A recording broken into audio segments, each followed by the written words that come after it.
ये प्रचारक की साधना होती है, उसका साध्य भी होता है। हम जब भी कभी कदम उठाते हैं तो कुछ पाने की अपेक्षा करते हैं, लेकिन एक प्रेमी के हृदय का भाव क्या होता है?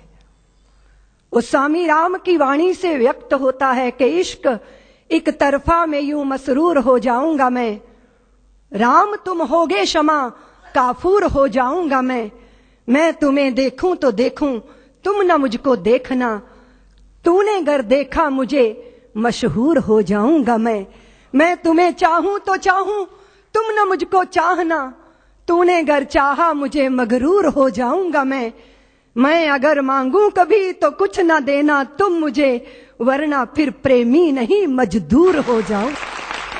जो बोझ ढोके मुआवजा चाहता है वो समर्पित नहीं होता, वो मजदूर होता है।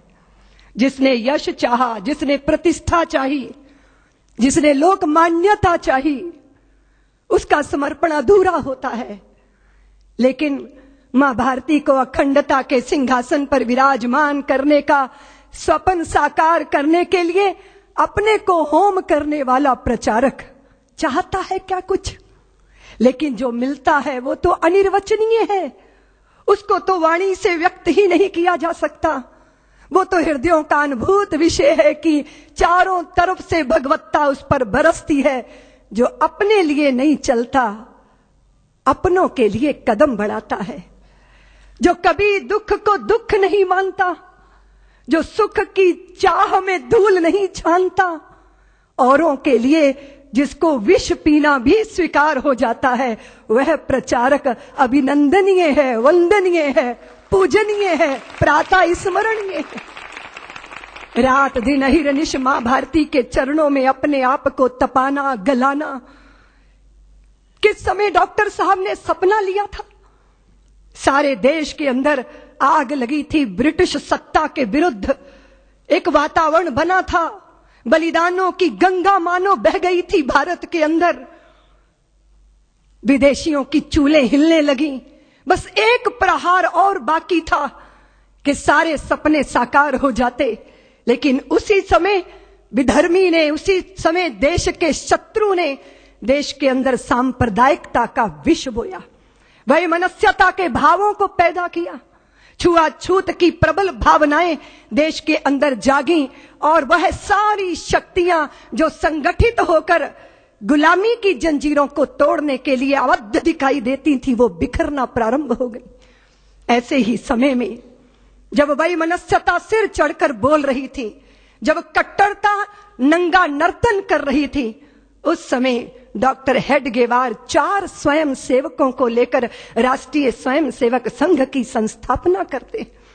जब अपने ही कुएं पे पानी लेने आते थे और अपना ही भाई दुत्कार कर भगा देता था कि तू अछूत है, मेरे कुएं का पानी पिएगा तो सब अपवित्र हो जाएगा, और वो प्यास से तड़पते हुए अपने ही भाई को देखना, लेकिन निष्ठुरता का लबादा ओढ़े रहना, वो तिल तिल करके मरने वाले प्यासे को देखकर उस पीड़ा में से, उस वेदना में से राष्ट्रीय स्वयं सेवक संघ का निर्माण हुआ, जन्म हुआ।